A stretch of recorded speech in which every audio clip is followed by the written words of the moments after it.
Hi guys, welcome back to my channel, and my name is Mercediosa. I feel like this video has been a long time coming, and I've been keeping something from you guys. Not that it's a bad thing. I mean, for those who know, they know. For those who don't know, I guess you guys are about to find out.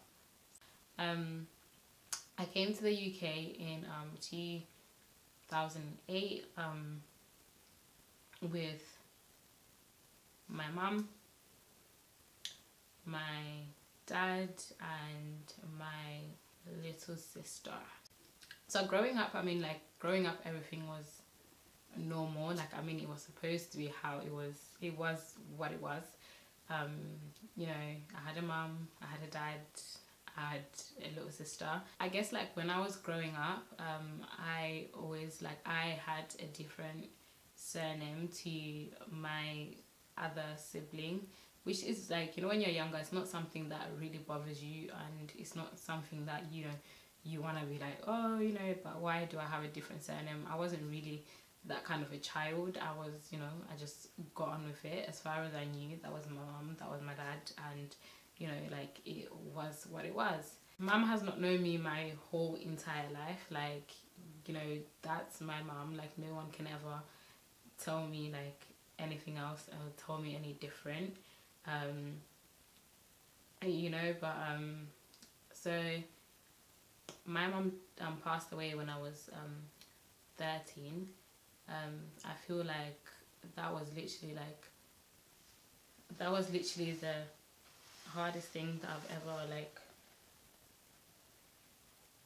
that was the hardest thing that I've ever been through in my life. I don't think I can ever experience that much pain. As a child, to literally feel like you're on this world by yourself and you don't have anybody is the worst feeling you can ever have. And I truly I do not wish it on anyone. My mom fell ill when I was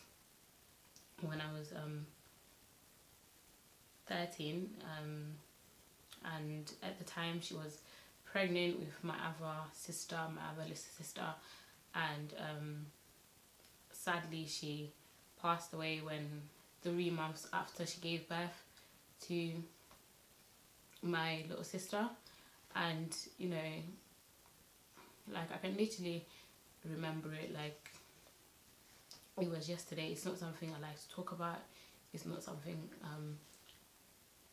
I like to think about. I've definitely dealt with it. I've spoken about it with mum. Mum once in a while always remind me that it's okay to think, and it's okay to feel, and it's okay to allow myself to express my feelings. Fast forward, I found out that my dad wasn't really my dad. Go figure. And this was only after my mum passed away. This was only after my mum passed away. I found out my dad wasn't my dad, and the way I found out wasn't it wasn't the nicest way that I think a child should have to find out something like that. I remember losing. So basically I was sent to the shops, and I lost a £20 note, and I came back, and I told my auntie at the time that I'd somehow lost the money, and she basically flipped out, and she basically told me you don't even belong here, what a piece of shit you are, things like that. So at the time, imagine just being like 13 years old, you don't know nothing.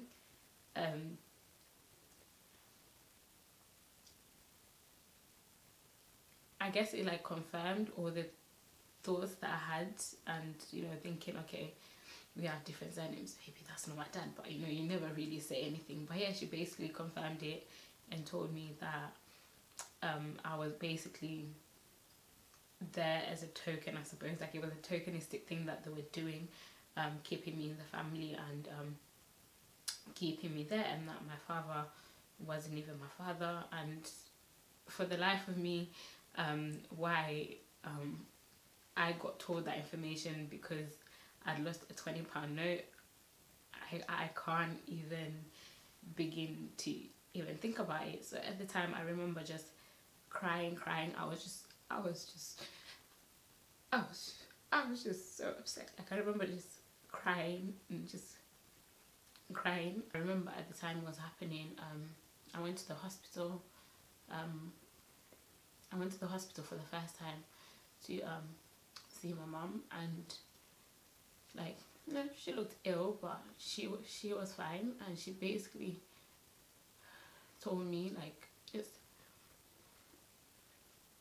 never to like be a burden, like mwanangu, like punish this is what usa like usanete van ita mnano chengeteka. So yeah, I remember those words. She basically just told me to be a person that will never trouble other people and is easy to live with. The next time that I went to the hospital, like my mom could not even remember who I was. Like, she couldn't sorry guys. So yeah, the next time I basically went to the hospital to see her, she basically just couldn't remember who I was, and she wasn't recognizing like faces, voices. She, you know, was just talking about how, you know, she can see the heavens and how she can hear the birds, you know. So as a child, it was just really hard for me to like take it, because I wasn't understanding, like, why don't you remember me? Like, I'm your child, like, you know, why like is this happening? So the night my mum passed away, we were all, I remember the night my mum passed away, I was sleeping and I could never literally forget this. And like, I felt like there was someone, like, when I was sleeping, like, you know, when you're a child and you're not sleeping properly, and you know, like, when you're a parent, obviously you wake up and you can put your child to sleep in a comfortable position and sleep properly. And when I was sleeping, like, I had that feeling, and I woke up, like, my heart just sank, because I knew like what happened. Like, I just knew that my mum was gone. Yesterday I basically started filming a video, guys, and the subject was just way too, it was too emotional for me, so I had to stop. I started bawling, like, I started literally crying, guys. Like, it was bad. You know, I've worked so hard to be where I am now. Like, my progress has just been amazing, if I do say so myself. I feel like the situations that I've been through, such as you know, losing a parent at a young age, being homeless at 17, basically just losing my whole family and everything, you know, that I've ever known, finding out my dad wasn't my dad, you know, there's so many parts to what I wanted to discuss today, so yeah, I got asked the question. Well, I've been wanting to do this, or I've been wanting to do a how we met video with my mom. As you guys know, we're like super close. We're best friends, guys. Like, I could not have asked for a better parent. Like, I'm just so lucky and blessed to be where I am now. And I look at my life every day and think, like, what would I actually be like without my mom? Do you know what I mean? She has she just makes me so emotional. Like, she's like helped me so much to grow into, you know, to become and grow into the woman that I am today. I can't even express how I feel without actually wanting to get emotional, and I don't think words can actually express how I feel and everything that I'm grateful for what she has done for me. I start saying, in life I have been blessed with 2 mothers. Unfortunately, you know, my birth mom died when I was 13, and mom now my mom now, I met mom when I was 17. So yeah, and I'm, you know, 22 now, turning 23. When I was 17, I decided to leave home, and things were just really hard for me. And I'm the kind of person, I have so much like endurance, guys. Like, I can take, but the minute I decide that, you know, I've had enough and I can't cope and this is just not good for my well-being and ultimately my life, like, I had to make a decision whether to stay at home or leave, and I chose to leave.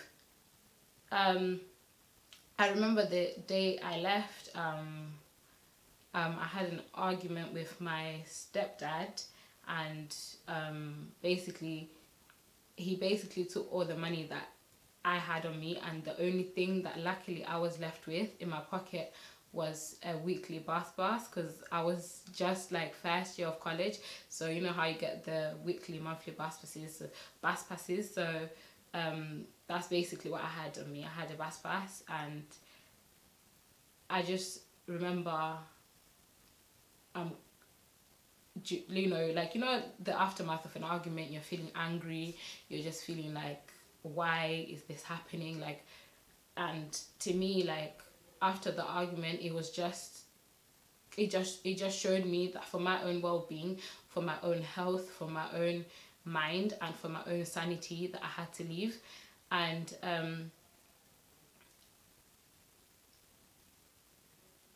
I basically just I took my handbag, guys. I just took my handbag, and I remember ringing my uncle at the time, and I was crying and I was distraught, and I was like, I'm leaving, like, I'm going. I can't actually take this anymore.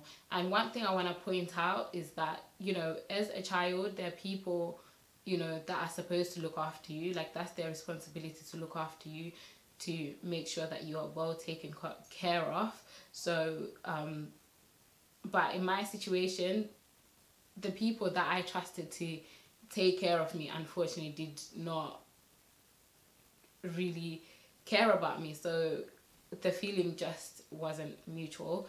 And like, I'll just say this, after my mom's passing, I realized that I was literally like alone in this world. Like, and what I mean by that is the only family I've ever known is my stepdad's side of the family. I don't know my mom's side of the family. I've never met them. So my stepdad's family is the only family that I've ever known. I feel like when you lose a mom, you literally lose everything. Like, my defender was gone, my support system was gone, the person that made it bearable for me to live on this earth without any problems or anyone picking on me or treating me a certain way was gone. So after she was gone, I'm pretty sure, you know, anyone could treat me however they wanted to treat me, because they didn't have any obligation towards anyone to look after me anymore. So yeah, I remember ringing my then uncle like, oh, I can't take it anymore. So basically there were problems that had been ongoing, and I'd been, as a child, I'd been like always, since I was like 13, I'd always been like communicating these issues, and you know, I was promised like, okay, Mercy, it's okay, it's only a matter of time, and you can come live with us, then you can come live with us. And obviously, as you can imagine, 13, 14, 15, 16, 17, that's a good 5 years. Like, what I was going through was still happening. So yeah, what I was going through was still happening, and as hard as it is to say, it was actually emotional abuse. Like, I was going through a lot of emotional abuse for a good few years, and I had adults promise me that they were actually going to be there for me, and they were going to help me, and they were going to get me out of this situation.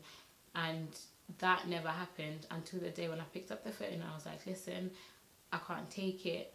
I can see that you have no intention of helping me, and all you've been, you know, doing, all you've been telling me are fake promises. So, and basically like, oh, Mercy, where are you gonna go? Where are you gonna go? I was like, I don't know where I'm going, but when I get where I'm going, I will let you know. So I remember just picking up my bag, and in my bag I had a bus pass, and I'd bye to my sisters, and I left. And when I left, I went to my friend's house. So me and her met up, and I went to her house because she used to live on her own as well. So she was the only person I could really turn to. This is why sometimes I say you actually really find out who your true friends are when you're going through, you know, real life situations. And at this time I was homeless, I didn't have anybody, and I just picked up my bag, and I just needed to be away from everything. Like, I needed to go. Like, there was no way I could stay. Like, after that day, I just really felt like, for my own sanity, I need to leave, I need to go. So I picked up my bag and I rang her, and I went to her house, and I remember I must have been crying, and she was like, come on, let's go back to let's go back to your house and get your stuff. And I was really scared. I'm like, I really don't want to go back there, because I really, guys, I had no intention of going back. Like, I didn't know what was going to become of me, but as long as I was out of that environment, I was good. Like, I was blessed and I was happy. And then we took the bus, we literally went back, packed everything really quickly, and I remember just carrying my clothes, and I remember carrying the stuff that I had left of my mum. Like, I remember, like, you know, like, I had like clothing, you know, that I'd been given, you know, like things like that. So I remember just going back, packing all the things that were important to me, and so yeah, I remember taking all the things that were important to me.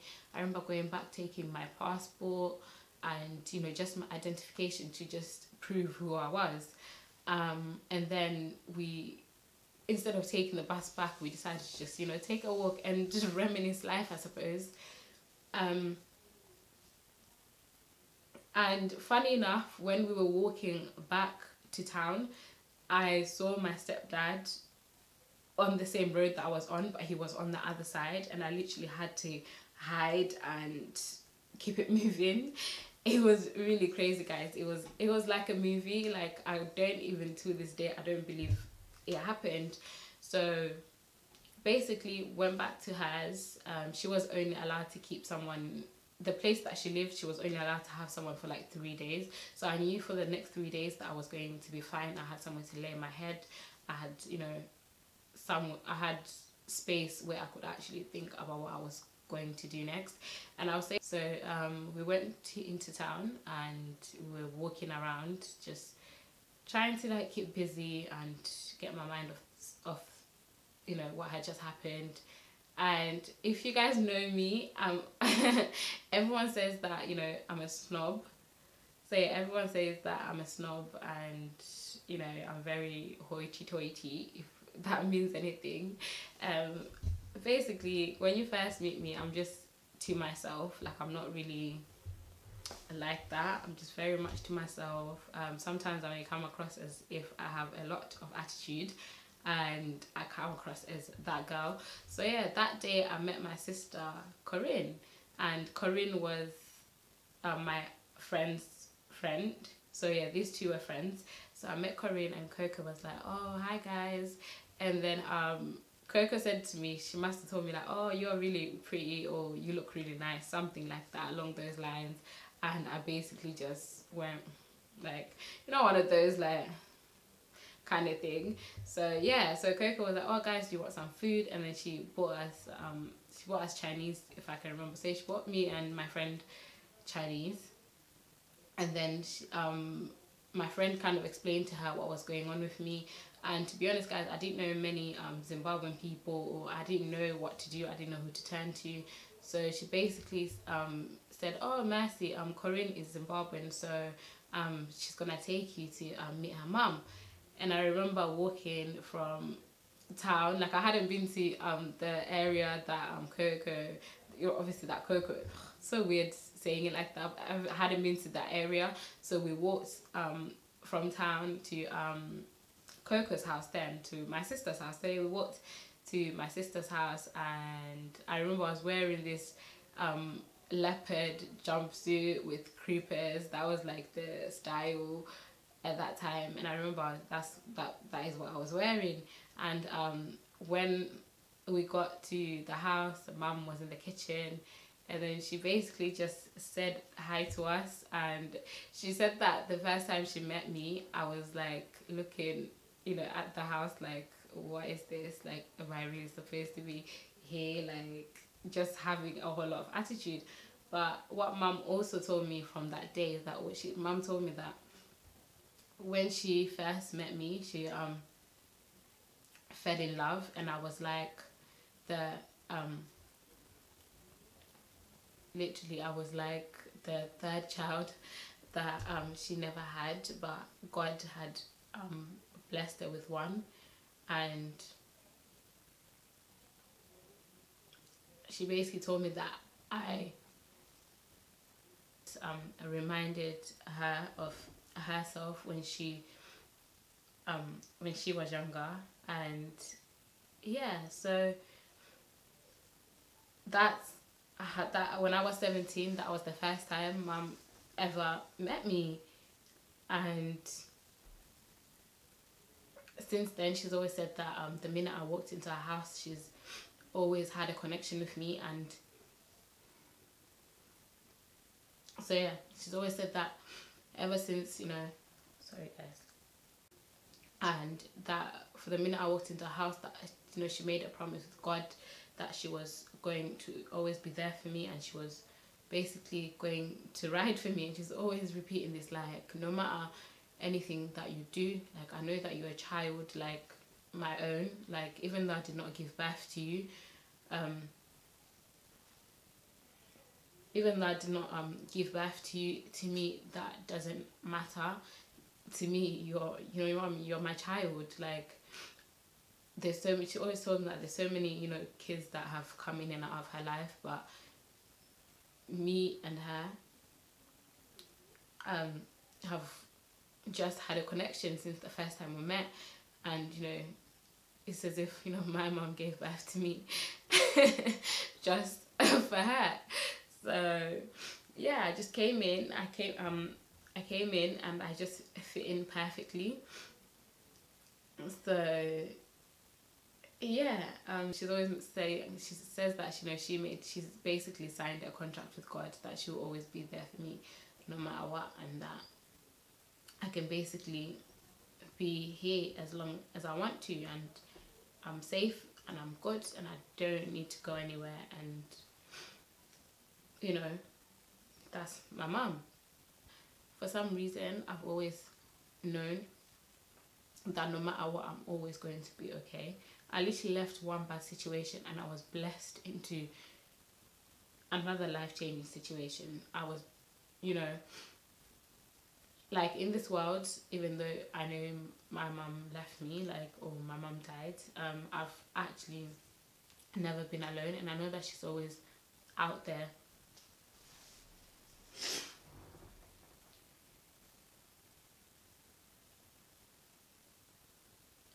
And I know that she's always out there looking out for me, because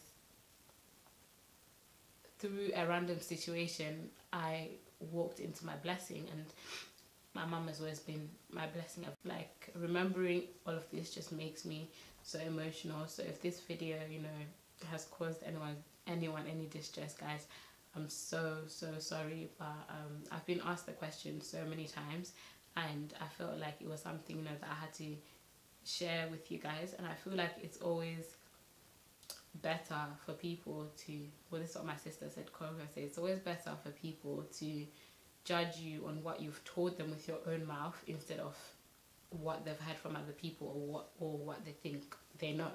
So this literally has never been a secret or anything like that. It's just irrelevant to me. It just became irrelevant information, because my mom's my mom, my sister's my sister. I don't see any other way. Like, that's all I've known for the last 6-7 years. So it's never really something I felt like I had to explain. But this series will be good for my healing process, to just get everything out, and to actually help me get in tune with my feelings, and just talk about some of the stuff that I've been through. Some of you may be surprised, but yeah, I hope to share with you guys a bit more about my life when I'm good and ready. So I'm not really gonna be like promise that I'm gonna be, you know, doing these videos. Like, no, I feel like everything, you know, to be where I am has taken me a good 6 years, and I will always share my story as of when I feel comfortable, and as of when I want to talk about it. But I'm just happy that at least I got this out of the way, and at least I got it started. I actually started to speak about it, so that's one thing I'm very happy about. So yeah, guys, if you have been through a similar situation, please leave your comments down below. Of course, if you are subscribed to my channel, do not forget to like, comment and subscribe. So yeah, thank you guys for tuning in to this video, and thank you for the love and support, and I love you guys. That's just a little bit about Mercedes. So